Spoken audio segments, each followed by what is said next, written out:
২৬ December সকাল ৬টা পর্যন্ত সব ধরনের আতশবাজি, পটকা ফুটানো, ফানুস ও গ্যাস বেলুন উড়ানোর নিষেধাজ্ঞা জারি করেছে ঢাকা মেট্রোপলিটন পুলিশ ডিএমপি।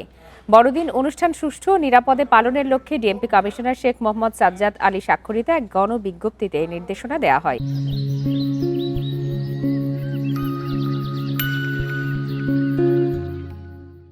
এতে বলা হয়, আগামী ২৫ ডিসেম্বর খ্রিস্টান ধর্মাবলম্বীদের বৃহত্তম ধর্মীয় অনুষ্ঠান বড়দিন উদযাপিত হবে। ধর্মীয় ভাবগাম্ভীর্য ও উৎসব মুখর পরিবেশে দিনটি পালনে আতশবাজি, পটকা ফুটানো, ফানুস ও গ্যাস বেলুন ওড়ানো নিষিদ্ধ করেছে পুলিশ। সুষ্ঠু ও নিরাপদে বড়দিনের অনুষ্ঠান আয়োজনের জন্য নগরবাসীর সহযোগিতা চেয়েছে ডিএমপি।